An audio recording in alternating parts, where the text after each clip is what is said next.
welcome back to the practical series of Enterprise Java. So let's continue with the practical. So the next practical is practical number 3C, that is create a simple servlet application to demonstrate non-blocking read operations.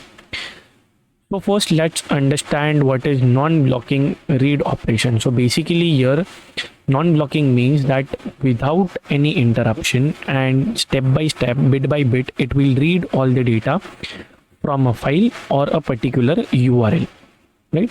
So what we have to do over here is from a particular URL or a file, or both, from a file which is at a particular location, we have to read the data and we have to display all the data in our web page, in our servlet. So let's jump to the code and see the execution of our non-block read operation program. Okay, so here we'll create a project first, right? Web application, practical number 3C of our non-blocking IO. Next, and finish. So we'll create our project over here.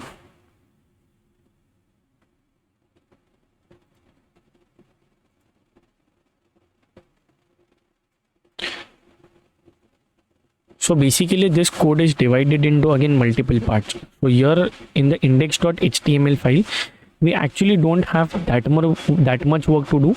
Our major part is in the servlet where we have to read our data, right? Now that servlet is again also divided into multiple parts now. So what we will do in our index.html file is we will write over here non-blocking IO. We don't need a body tag over here.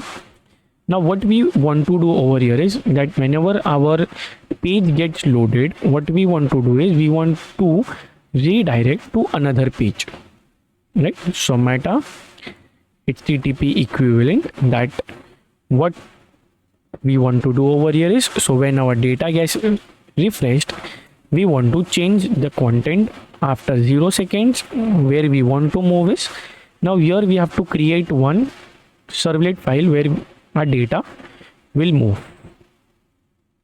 Source packages, will create a servlet and name it as non-blocking servlet. Click on next, add to deployment descriptor, click on finish.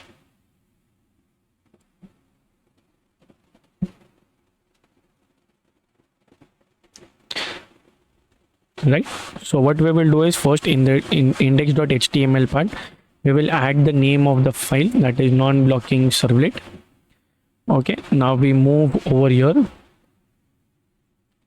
Since because it is a direct request coming from the browser, we will use public void service, because either it is neither a post method or a get method, it is a service method because it has directly come. HTTP request servlet request HTTP servlet response. What it does is throws exception, IO exception as well as servlet exception. Now what we have to do over here is, first thing is response dot set content type, that will be text HTML, character set is equal to UTF-8. Now the next line will be print writer, out is equal to response dot get writer. Our two main work are done. Now what we will do is, on the screen we want to just print that we are reading a file. So in the h1 tag, we will write over here is file read. Now what we have to do next over here is, first we have to create one file, right? And we have to store it in our project. So here what I have done is, I have created a file, text file, and kept it in downloads, that is book list. Here some of the names of the book are present over here. So what we will do is, we will copy this file and paste it in our web inf folder. Okay, now what we have to do over here is, first thing we have to define the file name. So what is our file name? In the web inf file, means in the root web inf file, we have a name of book list dot txt. Now what we have to do next is, we have to get our current context, means our current page. So here we'll write servlet context, right? Servlet context c is equal to get servlet context. So here what it will happen is, it will get the current page over here. Now we want input stream. Through input stream we will be able to read the data, right? Input stream is equal to, from this we want to get it as a stream. So basically our file will be a stream now, input stream. Now the next thing is the path, from where we want to get our data. So it will be in colon http plus request dot get server name. So here what it will get, it will get the server name, means our host and everything. From here it will get. After that, means http colon whatever our thing is. Now after that we have to get the port number. So request dot get port number, means the server port, whatever it is, the server port we will get from here. Next we want to get is the path of it, path of our web page. Request dot get context path, means path of my current page, plus now what we will do is, we will create this one file, reading non blocking servlet.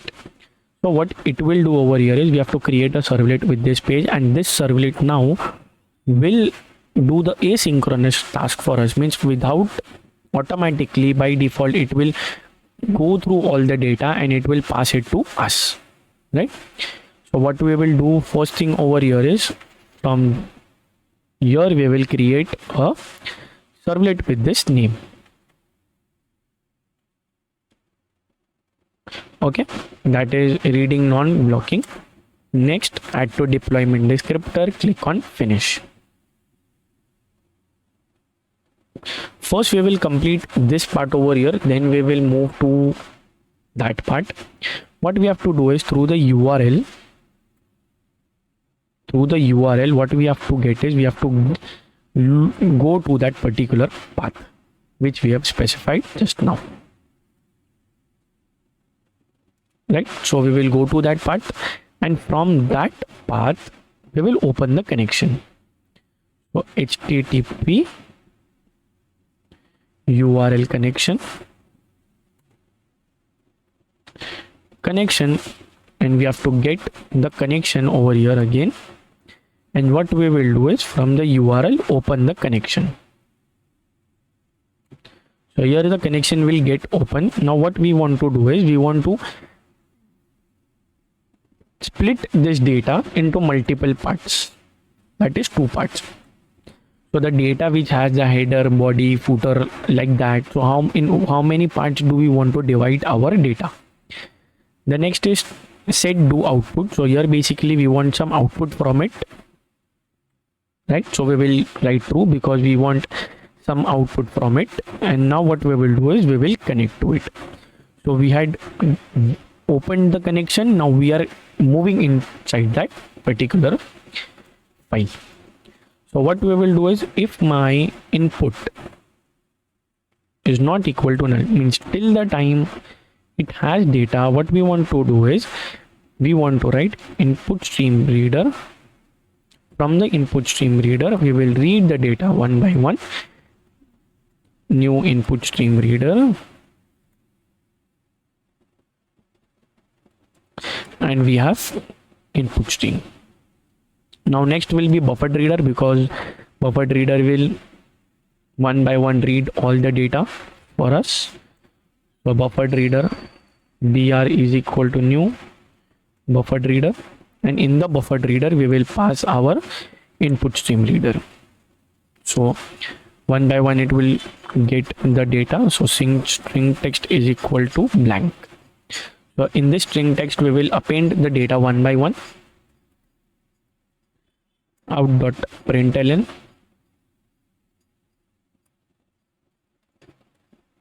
in out.println we will write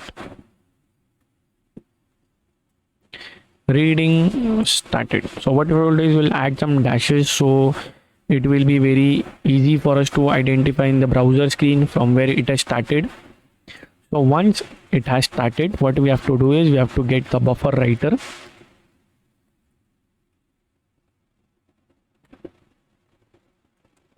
Through this buffer writer, what we will do is we'll get the data from the output stream, and from that output stream we will the data will go into the buffer writer, and from the buffer writer we will get the text one by one and we can display it on the screen, right? So buffer writer is equal to new buffer writer. Now not directly we will get the data from it, but buffer writer also supports new output stream. Output stream writer, right? Now from this writer, what we have to do is from the connection we have to get the output stream. Means from this now we have to get the data. So what we will do is now we will have the while loop over here. So means text is equal to br.line till the time data is present in buffer reader, give that particular to the text till the time our data is not null, right? So what we have to do is we have to print one by one the text on the screen,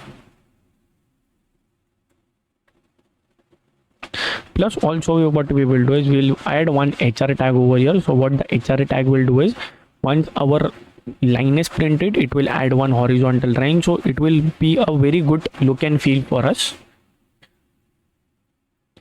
right? Now next what we have to do is, since in case if our file has any problem, so we will have one exception over here and we will print that exception.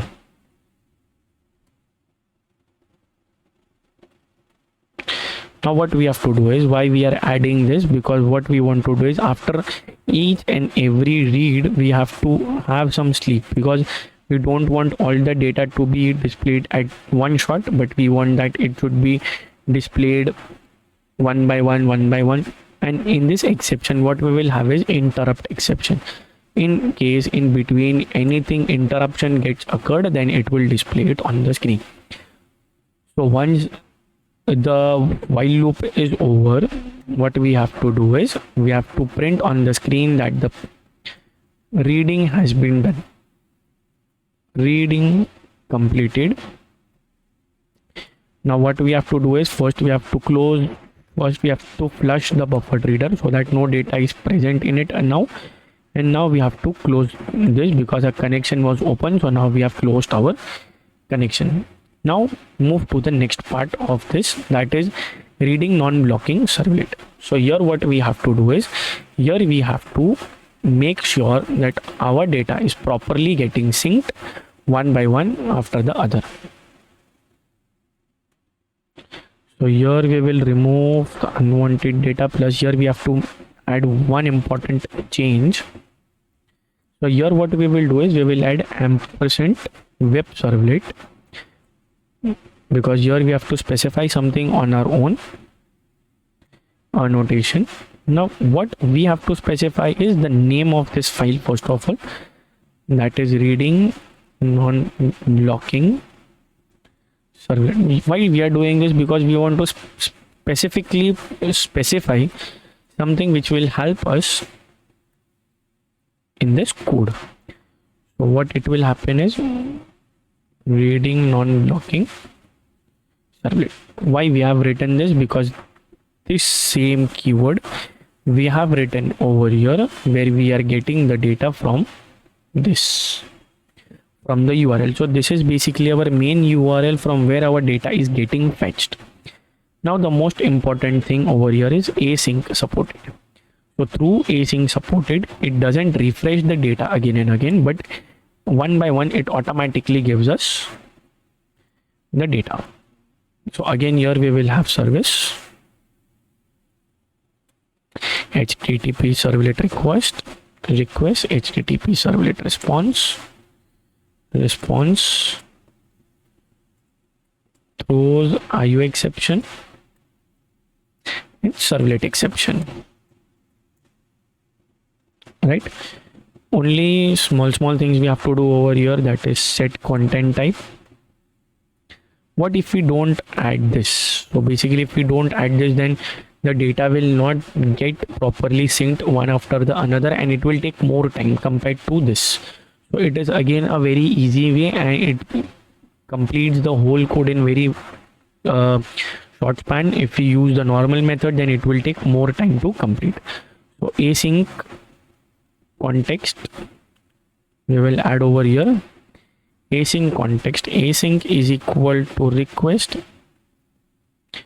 dot start async. So here what we have to do, we have to start the data which is being get reading one by one. So here input stream, servlet input stream, because we are getting the data using input stream, is equal to request dot get input stream. So from the URL it will one by one get what it is wants to read. And now we have to do that is set read listener. So now basically once we are reading, so we have two things. First is the async context and second is the input stream. So what we will do over here is we will create one more servlet that will handle our listener, right? That will handle our listener. So what name we will give it is reading listener, which is listening to what we are doing. To deployment descriptor and click on finish. So basically this listener has multiple inbuilt methods that we have to use. So here we'll write reading listener, which we just created, and in this we will add two things. First is the input stream and second is the async, right? Now moving forward into our listener, we have to make some changes over here. Okay, so instead of extends servlet, now we have to use implements read listener.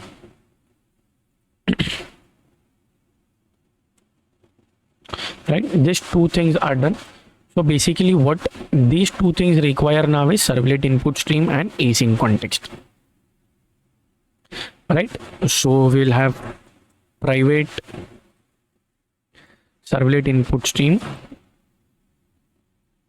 because we have mentioned that in the reading non-blocking servlet, stream in is equal means input is equal to null, and the second thing is async context.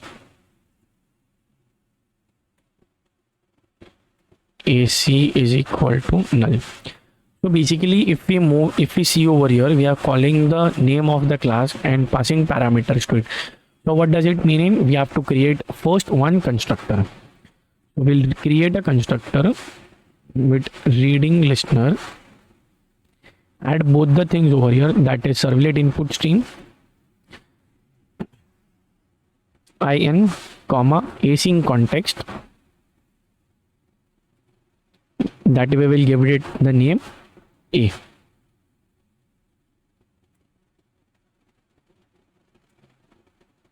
Okay, what we have to do is now we have to assign these two parameter values to the variables assigned in our class.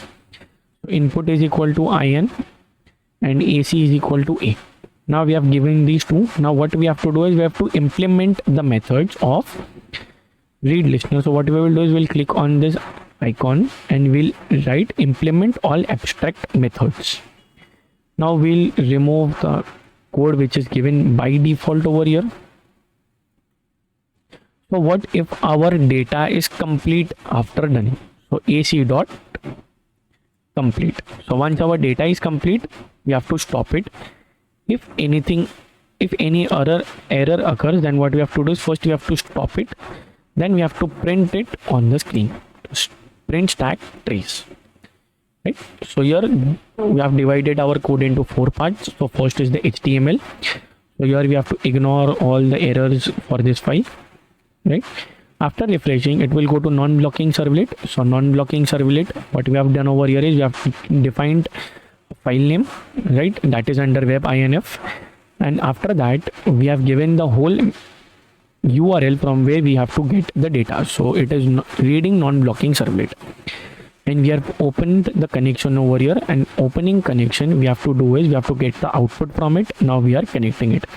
So after connecting, we are getting the input stream reader, because through this only we will get the data. Buffered reader, because it will display all the contents one by one. Then we are printing reading started. Now buffered writer.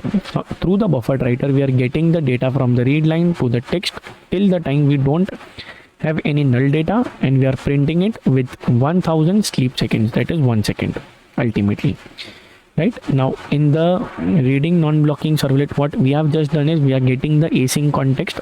Through that, it doesn't reload much, but it gets the data very faster. Right, and we have created one reading listener. What it does, it holds our data properly. Right, so what we will do is we will run this code now.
Okay, so here our output is displayed. Right, so it has directly redirected to non-blocking servlet. It has read the file, then it has read reading started, it has read all the data from our file, and last it is displaying that read completed. So we'll again try to run it once, so that okay, from the index page, that is non-blocking IO, we are redirecting to non-blocking IO.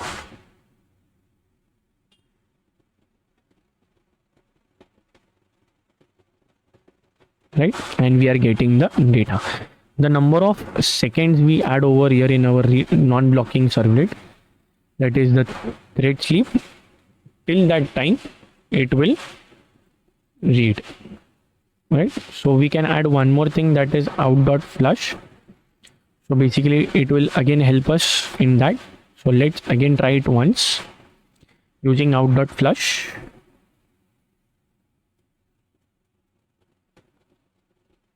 So here, as we can see, one by one it is getting the data, all the data that is present in our file. And at the last it will display that reading is complete. So with this we complete our practical number 3C, that is non-blocking IO. Thank you.